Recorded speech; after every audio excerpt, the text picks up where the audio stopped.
Hey everybody, Ketwolski here, checking in with another one of our hashtag Lower Decks video discussions. We are going to be reviewing, of course, the second episode of Season 1 of Lower Decks, Envoys.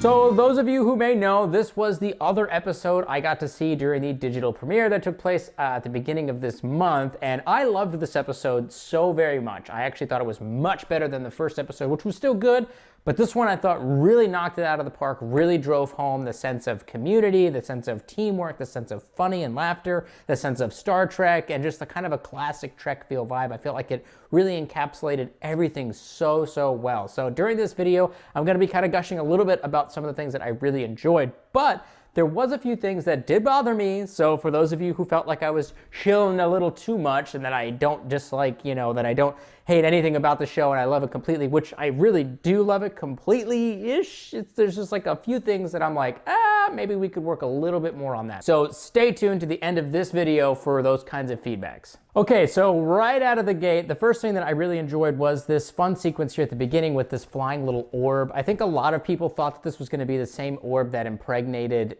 I think, Troy in the episode The Child, I want to say it was, that old TNG episode where it kind of jumped into her womb and all that weird stuff. And I thought that may be what this is, but it turned out that that's really not the case. At least I don't believe so. I think it was just kind of a visual homage to that same style orb, but this guy was doing all sorts of things. It was trying to act like this powerful being, and then they kind of captured it, and then it crapped out like a tricorder and a power energy cell, and then got zapped out of existence by the captain just walking through it. I really loved that sequence. I thought it was really funny. One of the new things that people are saying a lot of online, and I think is probably going to be a new staple within Star Trek given some time, is the new catchphrase that the captain has, which is, "It's warp time." I love that. I think it's hilarious. I thought it was really just kind of a fun little clever way of kind of poking fun at the fact that all of the captains kind of have like a little kind of catchphrase that they say, and then she's like workshopping this idea with one of her crewmates. I thought that was really funny. I thought that was really cool. The next thing I really enjoyed is seeing all of our Lower Decks crew in essentially what is their version of a kind of bridge/ready room, where they're kind of in the bottom of the ship. They've got all this garbage around there. There's muck and gunk and all this stuff, and they're just hanging out. And it kind of goes again back to the whole situation of this show, which is that these are just people that are serving on board the starship. We don't really know everything else that's going on, and we're just hanging out with them as they're doing little individual stories and adventures, and they're kind of going off and doing their own like little things, or they're doing them together, whatever it is, but it's self-contained to this particular team. We're not constantly on the bridge or hanging out with the bridge crew, or like, oh, this is the Lower Deck show, but then constantly the bridge crew is always around or whatever it is. This is very much focused on what's going on with them, and I like the fact that they have kind of like their own like little space to kind of work around, not just the bar or the bridge or actual work. This is their kind of private space where they're all kind of connected. So I like this little space here. So right out of the gates, we are immediately presented with our A and our B plots for this episode. The A plot is, of course, Boimler and Mariner doing this whole envoy mission with taking one of these Klingon generals to the peace negotiation, Federation building, whatever it is. That's the A plot. The B plot is Tendi wanting to watch a solar flare or whatever it is with Rutherford, but he can't do that because he's like always in the Jeffries tubes and always doing engineering, and so he's like, well, I'll just go ahead and just change careers, and I'll just be somebody else so that way I can hang out with you. It's a very kind of like weird way of thinking about things, and she just immediately jumps on board with it. So those are our two plots that are established right off the bat for this episode. Now, this is very good for me because I like the fact that it's very cut and dry as to what our plots are. I know I talked a little bit about, this in the first episode where there was an A, B, and even a C plot, the C plot being the whole zombie virus outbreak thing, but this one is very much focused on that A and the B plot style and how they're kind of like intertwined in a little bit of ways. The first episode really connected them all together right at the end with all of the different kind of intersecting stories with them arriving at the transporter room and the zombie outbreak and the goo and all that stuff like that, whereas this one kind of had a bit more of a thematic connection where you're seeing the relationships building between Rutherford and Tendi and also between Mariner and Boimler, and they're kind of very different in a lot of ways, but that was kind of the thematic feel, which is how these two characters going off on their individual kind of group adventures were forming kind of more strengthening of bonds, and they were kind of getting together a bit more, and then they all come together again at the end at the bar. So there's a bit more of a thematic style of connection between the A and the B plots, which I liked as well. So something that people kind of complained a little bit about during the first episode is that the bridge crew seemed a little too devious and a little too kind of in your face, a little too negative. And I told people to kind of hang tight, at least for the second episode, because for me, I felt like they kind of went against that whole concept in this episode where everybody was super supportive. When Rutherford was like trying to bounce between engineering and security and ops and medical, like all of the senior bridge crew were super supportive, even though they played up this whole joke where they were like freaking out at first and they were like, oh, just kidding, you gotta stay true to who you are, you know? And it was like this running kind of little gag, but I like the fact that it really showcased that the bridge crew was very supportive to what he was trying to do, which is to really just try to better himself, which is really the ethos of what Star Trek, specifically what TNG was all about, which is they're no longer consumed with the material, you know, collection of things and wealth. They just seek to better themselves. And of course, the bridge crew would be super supportive of one of their own ensigns in Starfleet attempting to do that. And I like the fact that they played that up quite a bit in this episode, where they were just very supportive of Rutherford kind of just doing the best that he could to kind of stick true to himself. And he was excelling. He didn't excel in ops.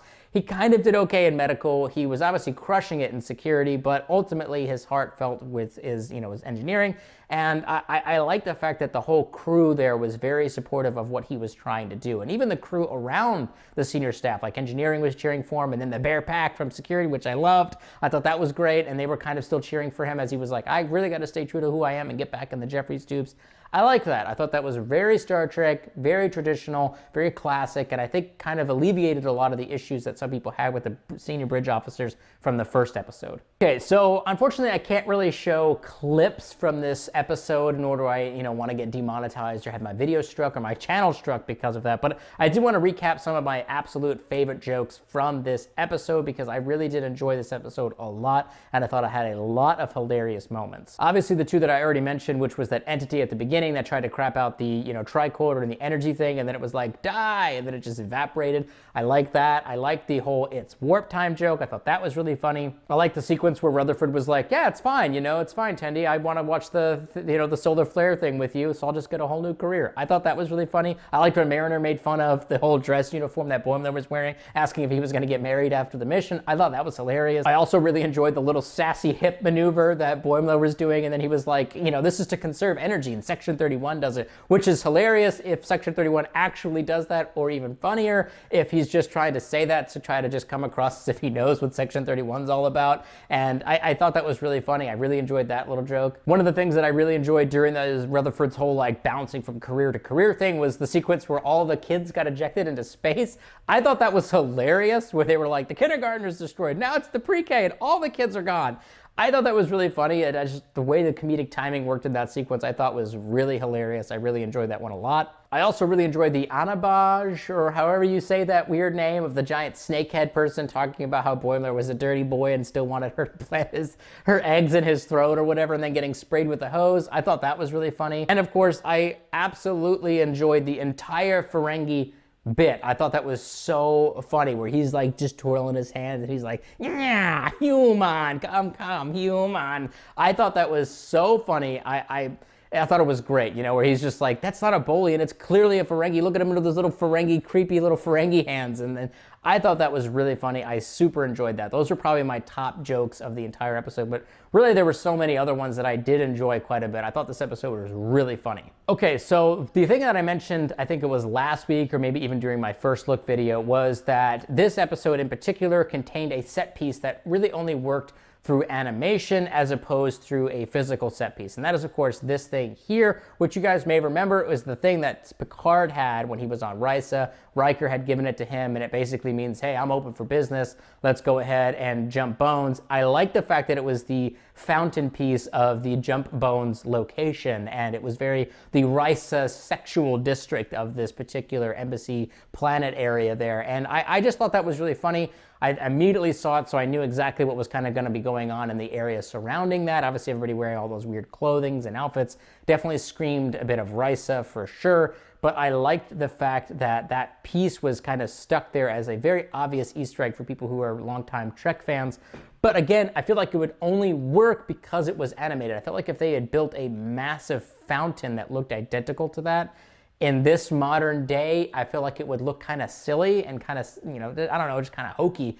But the fact that it was there in animation form, I feel like it worked perfectly. Okay, so we got to talk a little bit about this Borg fight sequence, the Smorgasborg, as it was called during the episode.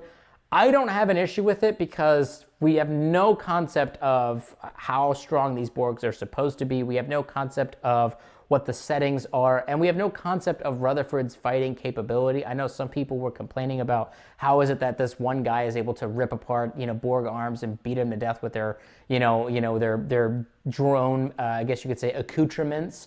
We don't know anything about this scenario. We don't know anything about what's going on. We don't know anything about Rutherford's strength or his capabilities.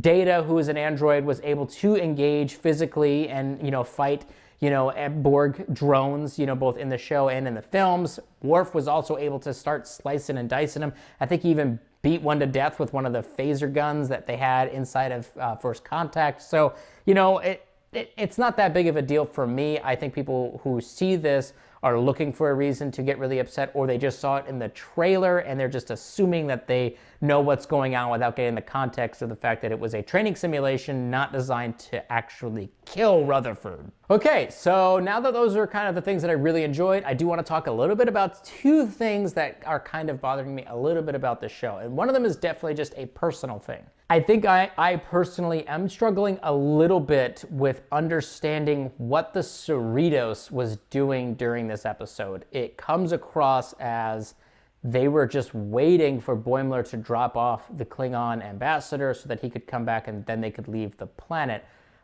But that's obviously not the case, right? They're not going to just have the entire starship waiting specifically just for him to do that. There was also a whole other piece going on with this solar flare thing that was going on that we didn't really know anything about. And I understand that that is the point of the show. The point is that we are seeing it from their perspective, and we don't know why the Cerritos is at this planet, what other missions are going on, what else is happening around the ship, and what the rest of the bridge crew are doing.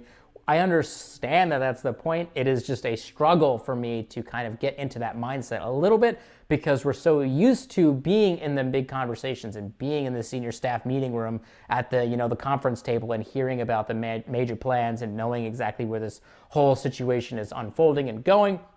Whereas now we're kind of just tertiary characters, which is the point, but it is a struggle for me to deal with. I found myself like sitting there thinking to myself, especially during the third watch through, where I was like, what is the Cerritos doing here? And what is the rest of the ship up to? And what's the captain doing? We only saw the captain once at the beginning of the episode. Like, what is happening? And it's a bit of a struggle to kind of deal with. I'm curious to hear if any of you guys are dealing with that, but it was something that I definitely noticed at the end of watching it through the third time. And the other thing that kind of was like, hopefully they've kind of tweaked this, is the whole bit with the Ferengi. Now, obviously, as a more adult person, I think you could immediately put together that Mariner was playing up the fact that she didn't realize that that was a Ferengi to make Boimler feel better about what was going on. I feel like that was fairly obvious when they were on the planet. It made just a lot of sense.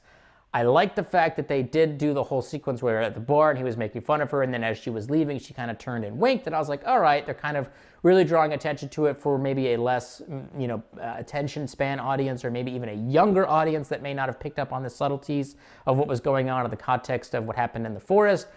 But then they did a whole nother sequence where she phones up the Ferengi dude and she's like, how's the wife? What are you guys up to? How's the work? And he's got a monocle on and all this other stuff like that. And I'm just like, I feel like they over-explain the fact that it was intentional on her part. I feel like we kind of got it. I understand that they are struggling to kind of strike up a balance between kind of more adult-focused humor and plot points and more kids-focused humors. Like the wedding joke was really funny, but that was then right before the whole situation with the blast shield joke where she was bringing up and down the blast shield, which I thought felt kind of flat and was kind of out of place because it seemed a little too goofy for the other jokes that were already happening. So it's a hard balance though, right? It's like, it reminds me of like a movie like Shrek, right? Like the very first Shrek, where they had to blend adult humor in with children's humor so that both groups could enjoy it at the same time. And I understand that they're doing something similar here where they're trying to blend younger kind of humor into more adulter humor, and it's difficult to kind of strike that balance. Very challenging, and I imagine it's going to ebb and flow from episode to episode because not every one of them is going to be exactly perfect. So this one, those things kind of stood out to me as kind of like I got it, like I get it. Like she set the whole thing up. It's the Ferengi, it's her friend. Like I get the joke, I get it, I understand it, but they kept kind of going back to it. So it's just a little thing that I noticed, and hopefully we don't have too much of that going on, and hopefully they kind of really get that perfect balance going on throughout the rest of the season. Alrighty guys and gals, that does wrap up my review video. I am very, of course, excited for next week because now I finally get to see a brand new episode. I have now had to wait 3 weeks for a whole new episode, so this is going to be great. By the time next Thursday rolls around, I'll be watching it new with all of you guys and experiencing it for the very first time, so I'm very, very excited about that. But, of course, I want to know what you thought about this specific episode. Did you enjoy it? Did you like it? Did you hate it? What did you think was going on with all of the different characters and how the jokes played out? And what do you think is going on with that little orb thing at the beginning? Do you think that's going to come back? Do you think it just evaporated? I'm curious to hear what all of you guys think about this episode. I hope that you enjoyed it as much as I did. I really, really liked this episode so much. Even though I had some complaints about it, I really enjoyed this one so very, very much. So I hope that you guys and gals did. But if you didn't, throw up your reasons why down below. And let's go ahead and get a nice, respectful conversation started. Live long and prosper, my Trekkies!